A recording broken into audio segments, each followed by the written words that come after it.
भगवान शंकर तांडव कर रहे थे तो दो तालियों से ऐसे बाणासुर ने ताल मिलाई। भगवान शिव प्रसन्न हो गए, कहा शास्त्र भाव हजार भुजा वाला हो, महान बलशाली विक्रम भगवान शिव की कृपा से।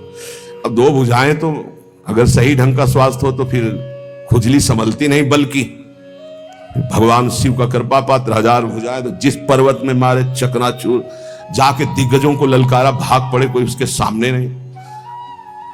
काफी समय विचरण करने के बाद भगवान शंकर के पास आयो, कहा जगत गुरु आज दूसरी तरह से प्रणाम था। भगवान शंकर ज्ञान समुद्र, बोले गुरु खुजली हो रही भुजाओं में। बोले मतलब? बोले आओ, आप ही आओ, हमारे बल दिया है, हजार भुजा है, तो आपसे युद्ध करना चाहता हूं। मुस्कुरा दिए। भगवान ने कहा एक माली भी जिस पौधे को सजाता उसको उजाड़ता नहीं है। तुम्हारी भुजाओं की खुजली मैं तो नहीं मिटाऊंगा, लेकिन मेरे समान बलशाली आकर मिटा देगा। तो जब प्रद्युम्न पुत्र अनिरुद्ध और उषा जी का बड़ा एकांतिक मार्मिक प्रसंग है कि उषा जी ने स्वप्न में देखा अनिरुद्ध जी को पहली बार। अब वो विकल, ना उनको भोजन अच्छा लगता, ना नींद अच्छी लगती। तो जो उनकी परिचर्या में वो 9 कुमारी थी, आसपास राज सैनिक वयोवृद्ध या जो स्त्री पुरुष दोनों नहीं है उनको लगाया जाता था। राजकुमारियों के महल की सुरक्षा में वयोवृद्ध, अनुभवी या जो स्त्री पुरुष दोनों नहीं उनको लगाया जाता था। तो ऐसी व्यवस्था में उनके पास सखियां सेवा में रहती थी। कभी कभी कोई सूचना मिलने पर बाणासुरा के, अब उषा जी को इस तरह विक्षिप्त देख करके ना भोजन ना नींद न बल, तो उनकी एक बहुत प्रिय सखी चित्रलेखा थी जो बड़ी योगिनी थी, शक्ति संपन्न थी।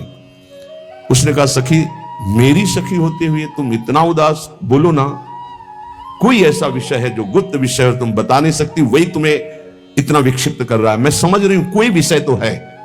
तो उनका सखी, मुझे एक स्वप्न में 9 कुमार के दर्शन हुए और अब मैं उसके बिना जी नहीं सकती, पर मैं ये नहीं जानती को है कौन, कहां का है, क्या है, पर स्वप्न में मैंने देखा।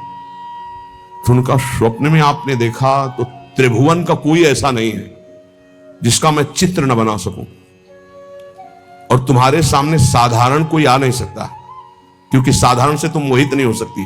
तो मैं असाधारण महापुरुषों के परिवारों का चित्रण करूंगी, तुम केवल इशारा दे देना, मैं योगिनी हूं, अपहरण उसका मैं कर लूंगी। स्वप्न में देखा था अनिरुद्ध जी को।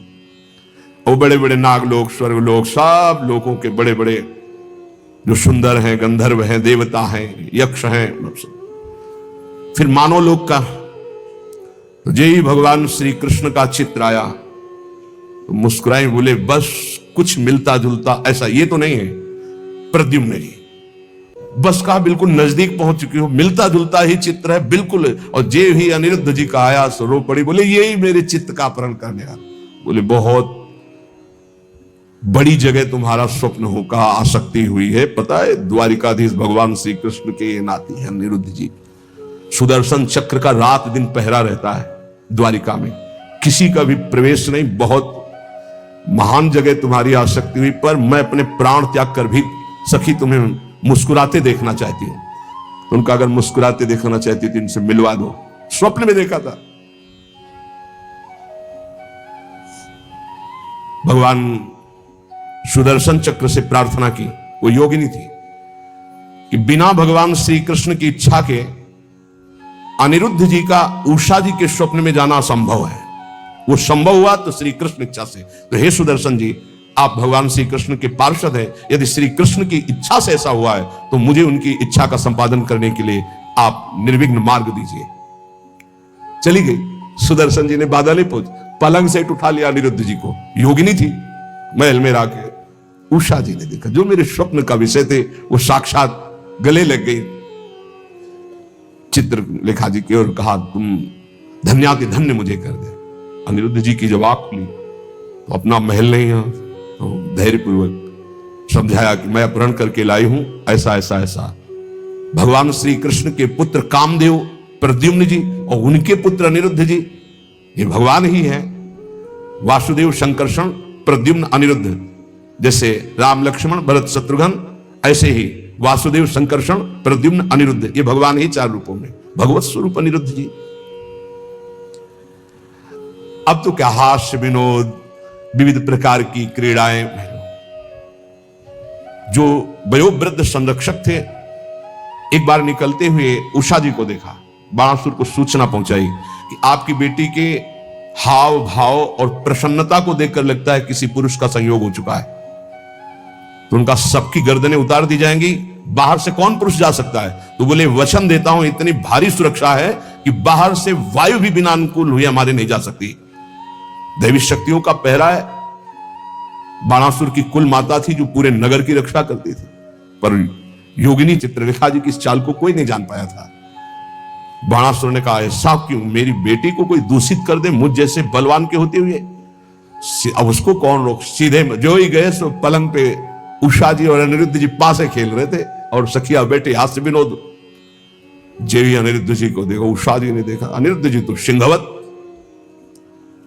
बंदी बनाने के लिए लाख कोशिश की, मार मार के सैनिकों को भगवान के स्वरूप है अनिरुद्ध जी। आखिरकार महाबली बाणासुर अपनी शक्तियों का प्रयोग करके अनिरुद्ध जी को बंदी, देवर्षि नारद जी पहुंच गए द्वारिका। प्रभु खोज कर रहे थे अनिरुद्ध जी की, उषा जी के महल में बाणासुर ने बंदी बना लिया है। बलराम जी ने सुना, ये जानते हुए कि हमारा वंशज और उसको बंदी बना लिया, शोणितपुर को नष्ट कर दूंगा। अब बलराम जी द्वारिकाधीश, पूरा वैभव, सूचना मिली युद्ध की, तो इधर अपने चेला के साथ भगवान शंकर, बलराम जी के साथ द्वारिकाधीश, आमने सामने युद्ध प्रारंभ। अब भगवान शंकर पशुपतास्त्र तो नारायणास्त्र, दिव्यास्त्र। भगवान श्री कृष्ण ने इशारे से कहा कि आप ही का तो रचा हुआ सारा खेल अपने चेला की भुजाओं की खुजली मिटाने के लिए आपने ही तो हमें बुलावा दिया है।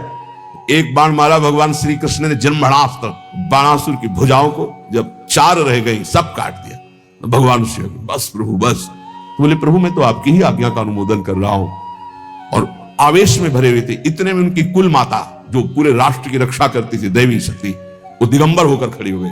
तो भगवान श्री कृष्ण, वहां ये लिखा हुआ है कि यदि अचानक किसी माता बहन के किसी अंग पर दृष्टि पड़ जाए तो दोबारा दृष्टि ना जाए। अगर किसी दिगंबर माता बहन की शरीर की दृष्टि आप दोबारा की तो सारे सुकृत नष्ट हो जाएंगे। भगवान होते हुए भगवान श्री कृष्ण तत्काल नेत्र फेर लिए और वहीं युद्ध का समापन हुआ। भगवान शिव जी ने समझाया कि उषा और अनिरुद्ध जी का विवाह हुआ। ये अहम इतना पुष्ट है कि अपने गुरुदेव से कह रहे कि मेरी भुजाओं की खुजली मिटा दो। बाणासुर यहां के त्यक्त्वा शेषाभिमानो निर्वधि परमा किंचन कृष्ण राधा। यदि आप अपने भजन को बढ़ाना चाहते हो तो नो श्रवण नई ग्रहणन, ना किसी की निंदा सुनो और ना स्वीकार करो कि ये दोषी है।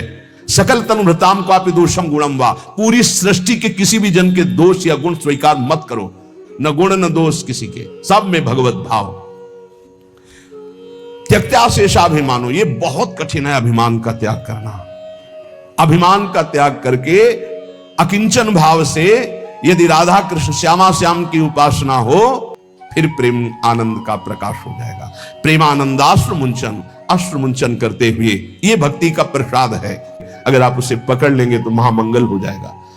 जैसे जमीन में गिरते ही बूंद गंदा हो जाता है, निर्मल आकाश से गिरता है बूंद, ऐसे ही मां के गर्भ से प्रकट होते ही माया का इतना प्रचंड प्रभाव कि जीव जो गर्भ में भगवान से वादा किया था कि बस मुझे एक बार मां के गर्भ से निकाल दो, मैं ऐसा भजन करूंगा कि दोबारा इस नरक में ना आना पड़े। जीव ही पैदा हुआ तेरी कहां कहां वो ज्ञान चला गया, वो दृष्टि गई भागवती। अब वो माया का ऐसा मोह का प्रभाव पड़ा धीरे धीरे, ये मां, ये पिता, ये पुत्र, ये पत्नी, ये मकान, संपत्ति, बस वो घिरता चला गया ममता से।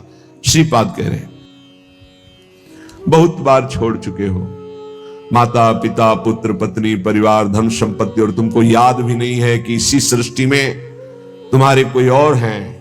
तुम्हारा नया जन्म हुआ, नया घर, नया मकान, नया सब, फिर मरोगे, फिर नया, फिर मरोगे, फिर नया। ये कब तक चलता रहेगा? नाना प्रकार की चिंताएं, नाना प्रकार के क्लेश, नाना प्रकार का संग्रह परिग्रह, फिर खाली हाथ यहां से वही पाप पुण्य कर्मों का बोझा लाद कर भटकते रहते हैं हम पूरी सृष्टि में, कभी ये योनि, कभी ये योनि। तो श्रीपाद कह रहे अगर मेरी बात समझ सको तो त्यक्त्वा सर्वान, इसके 2 भाव हैं। एक है पूर्ण निवृत्ति मार्ग स्वीकार करो और एक है उनमें रहते हुए राग का त्याग करो। राग का त्याग करते हुए घर गृहस्थी में रहने वाला भी सन्यासी ही है, और राग युक्त होकर विरक्त भेष में रहने वाला भी वो सन्यासी नहीं है। राग मुक्त ही सन्यास है। त्यागी किसे कहते हैं? जो राग मुक्त है। इनका राग त्याग दो प्रकार से होता है। एक गृहस्थी में रहकर भगवत भाव से समर्पित करके जीना, उसमें नाथ सकल संपदा तुम्हारी, मैं सेवक समेत सुतनारी। और एक अब नहीं सहा जाएगा, अब इस जन्म में भगवत प्राप्ति ही करनी है, इसलिए मैं निवृत्ति मार्ग स्वीकार करता हूं। निवृत्ति मार्ग, मुझे अब कोई इसमें भाव नहीं रखना, मुझे रखना ही नहीं। ब्रह्म सत्यम जगन मिथ्या, मुझे इस मिथ्या में भाव ही नहीं करना। कोई बिरले के अंदर ऐसा त्यज लोक धर्मान, नहीं मुझे लोक धर्म स्वीकार करना। तो गृह द्वार सकल गुणालंकृत स्त्री सुतादीन त्यक्त्वा सर्वान। राजकुमार थे, नवीन पत्नी थी, नया पुत्र हुआ और वैराग्य लेकर के महात्मा बुद्ध के रूप में प्रकाशित हुए। पूर्व चरित्र उनका नवीन पत्नी श्री विष्णु प्रिया जी, वयोवृद्ध माता श्री सची जी, घर में दूसरा कोई नहीं, पूर्ण वैराग्य और संन्यास मार्ग महाप्रभु चैतन्य देव। वयोवृद्धा माता, कोई दूसरा पानी देने वाला नहीं, आद्य गुरु भगवान शंकराचार्य जी, परम त्याग वैराग्य की। एक लाल स्वामी हुए, ये अपने राधा वल्लभी नहीं। तो जब 7 भावरे फेरने को होता है, अब तो आचार्य सावधान सावधान, आज अब सप्त फेरे होने जा रहे हैं। आप जिस कन्या का पाणी ग्रहण स्वीकार कर रहे हैं, आज जीवन इसका भार आपके ऊपर है। सावधान, ये सप्त वचन सुनिए। लाल स्वामी जो है, उनका भार मेरे ऊपर, मेरा भार तो हरि के ऊपर है। मुझे इस बंधन में अब नहीं बनना, मुझे तो हरि की प्राप्ति। उनका लघु शंका लगी, उनका 7 फेरे के बाद बोले नहीं, छूट जाएगी। एक आदमी साथ दूल्हा के साथ, तो पहले बाथरूमों की व्यवस्था नहीं थी, बाहर जाना होता था। तो उन्होंने कहा यार कोई चल, हम करके आ रहे हैं, कभी लौटे ही नहीं। बस भगवत बहुत बड़े महात्मा हुए। नाटक चल रहा है माया का। जब परम सत्य मार्ग का परिचय हो जाता है तो साधारण धर्मों की परवाह नहीं होती। त्यजलोक धर्मान सावै पुंसाम परो धर्मो यतो भक्ति अधोक्षजे। भगवान के चरणों में यदि भक्ति हुई तो वही परम धर्म माना जाएगा। अगर भक्ति नहीं हुई, भगवान से विमुख, तो ये सब करते हुए अनंत जन्म हो गए, कोई लाभ नहीं मिला। ये कुछ नहीं। अगर नाम जप नहीं है, भगवत समर्पण नहीं है, तो कल आपने सुना था कि वो नैष्कर्म कर्म, वो निर्मल ज्ञान भी किसी काम का नहीं, जिसमें भगवत गुणानुवाद, भगवान नाम जब, भगवत आश्रय नहीं। सनकादि से बढ़कर कोई ज्ञानी नहीं। निरंतर हरिशरणम हरिशरणम। तो चाहे गृहस्थ में हो चाहे विरक्त में, इस जाल में ना फंसे कि ये मेरे हैं, ना तेरे थे, न तेरे हैं और न तेरे रहेंगे। बाद में तब परिचय आएगा जब समय नहीं होगा। गोस्वामी तुलसीदास जी बहुत सरल भाषा में वैदिक सिद्धांतों का वर्णन किया है। अपने हृदय को कोमल मत कर, मोह मदिरा का पान करके पूरे जीवन को नष्ट करा देने वाली ये माया अपने आकर्षण में बांधकर तुम्हारा मानव देह नष्ट कर देगी। मत करना कोमल हृदय, वज्र के समान कठोर हृदय कर ले। राग का त्याग कर। अगर गृहस्थी में तो सबको भगवत स्वरूप मानकर शोक और मोह से ऊपर उठने के लिए नाम जप करते हुए जो भी आपके पास ईश्वर है, पूरे परिवार की सेवा